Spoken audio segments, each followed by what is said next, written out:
Evening students, today I will discuss the topic of straight line. आज हम लोग पढ़ेंगे स्ट्रेट लाइन।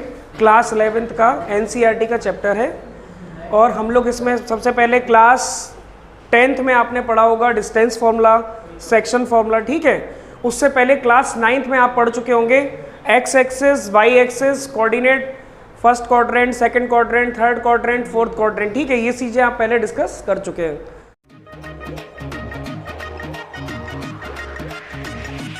अब हम बात करेंगे स्लोप। स्लोप क्या है पहले समझ लीजिए। सपोज ये एक्स एक्सिस है, आप अपने घर पर भी देखते होंगे जीने सीढ़ी चढ़ते हैं तो this is a slope. Suppose ये जीना देख रहे हो आप, यहाँ पर हम लोग ऐसे करके चढ़ते हैं तो स्लोप क्या है? स्लोप है ये थीटा। यहाँ पर इस थीटा को सपोज करो, इस थीटा को हम बोलते हैं जब हम स्लोप निकालेंगे it formula is m is equal to tan theta. Because tan theta ही क्यों? क्योंकि परपेंडिकुलर और बेस में रिलेशन होता है टेन थीटा का। Tan theta it is also be slope of gradient. Slope of gradient. जब आपको थीटा मेंशन दे रखा हो तो हम फॉर्मूला यूज करेंगे m बराबर टेन थीटा। ये आपने ये पहले आप ड्रॉ कर लें, ये x, ये y डैश। x एक्सिस पर हमने पॉइंट बना दिए 1 2 3 4 5 6। यहाँ पर भी आप बनाते हो 1 2 3 4 5 6, ठीक है। ये कोऑर्डिनेट्स एक्सिस हम बना रहे थे। अब हमें पता नहीं, सपोज हमने ये पॉइंट P मान लिया और बोल दिया इसके कोऑर्डिनेट्स हैं x1, y1। तो x1, y1 का मतलब क्या हुआ? x एक्सिस पर हम x1 डिस्टेंस कवर कर रहे हैं, क्लियर है। y एक्सिस पर हम y1 डिस्टेंस कवर कर रहे हैं। यहाँ तक कोई समस्या नहीं है आपको? इस पॉइंट P के हमने नाम दे दिया x1, y1। And the point Q suppose ये है तो x2, y2। तो सीधी सी बात है, यहाँ से इस पॉइंट को x एक्सिस पर हम यहाँ से x2 डिस्टेंस कवर कर रहे हैं ऑरिजिन से, और ये पॉइंट y2 से हम y2 डिस्टेंस कवर कर रहे हैं, ठीक है। इन दोनों लाइन को हमने ज्वाइन करा दिया, ये हमारा स्लोप है, हमें ये निकालना है। अब ध्यान से देखिएगा, अगर हमें थीटा गिवन था तो m बराबर टेन थीटा। अब थीटा होता क्या है? थीटा होता है परपेंडिकुलर अपॉन बेस। तो बेटा इस वाले ट्रायंगल में PQ तो दे दिया, सपोज को इसमें पॉइंट R बोल दे रहा हूं, तो टेन थीटा क्या है? Perpendicular upon base. तो परपेंडिकुलर क्या हुआ? QR। बेस क्या हुआ? PR। इतनी बात क्लियर हो गई। अब हम इसकी वैल्यूज निकालेंगे। ये टोटल डिस्टेंस है, सपोज ये पॉइंट दिए थे, मैंने इसको हटा दे रहा हूँ थोड़ी देर के लिए। ये आपको इसलिए बताने के लिए दिया था जिससे आप समझ जाएं ये x एक्सिस है, ये y एक्सिस। ये टोटल यहाँ तक x2 है, ये इतनी x1 है, तो बेटा रिमेनिंग कितनी होगी? x2 से x1 को हटा दीजिए, इतना लेवल हम हटा देंगे तो जो रिजल्टेंट आएगा वो x2 माइनस x1 आएगा कि नहीं? समझ में आ रही बात? अब ऐसे यहाँ पर देखिए टोटल y2 है, ये रिमेनिंग y1 है, तो इस वैल्यूज को अगर हम निकालें, ध्यान से देखें, तो ये आएगा y2 माइनस y1। यहाँ तक बात क्लियर हो गई? समझ में आ गई बात? तो tan theta perpendicular upon base, perpendicular क्या है? QR है। QR कितना है? y2 minus y1। बेस क्या है? x2 minus x1। और ये है m। ये स्लोप, ये आप कब यूज करेंगे? ये आप यूज करेंगे जब आपको दो पॉइंट गिवन होंगे। If the coordinates of point P x1, y1 and the coordinates of point Q x2, y2. Now using the formula of slope y2 minus y1 upon x2 minus x1. If any doubt, please ask. Area of triangle. Area of triangle. वैसे तो हम लोग class 11th है, area of triangle का topic है। हम class 8th में, 9th में सब जगह पढ़ चुके हैं। आपने एक फॉर्मूला पढ़ा होगा, वो राइट एंगल ट्रायंगल की, only valid for right angle triangle.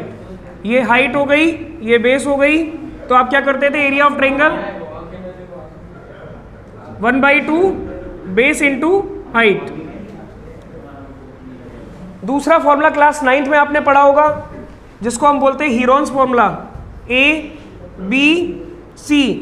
Suppose ये A डिस्टेंस कवर कर रही है, B डिस्टेंस कवर कर रही है, C डिस्टेंस कवर कर रही है, तो सबसे पहले हम निकालते थे पेरीमीटर। पेरीमीटर ऑफ ट्रायंगल क्या होता है?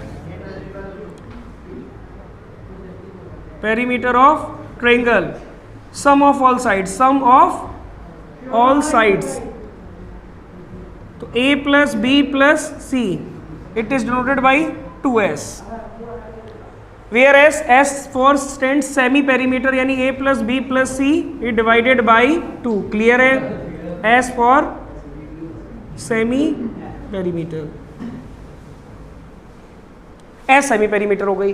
तो एरिया ऑफ ट्रायंगल का फॉर्मूला कब, जब हमें तीनों साइड पता हो तो हम एरिया ऑफ ट्रायंगल का फॉर्मूला क्या लगाएंगे? Area of triangle a b c s minus A S minus B S minus c, root के अंदर। एक फॉर्मूला आपने ये पढ़ा होगा, पहला फॉर्मूला 1/2 बेस इंटू हाइट हो गया, दूसरा formula area of triangle S minus A S minus B S minus C. Clear है? एस क्या है? Semi perimeter a plus B plus C divided by 2, यानी sum of all side divided by 2। s stands for semi perimeter, a b c are the side of triangle, and area of triangle the formula is root के अंदर s minus a s minus b s minus c।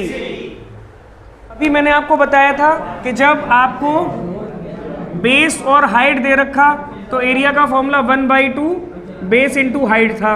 ठीक है, जब triangle के अंदर side दे रखी है ABC तो आपने फॉर्मूला पढ़ा S minus A S minus B S minus C. ठीक है, ये एरिया का फॉर्मूला हो गया। अब आपको कोऑर्डिनेट्स दिए जाएंगे।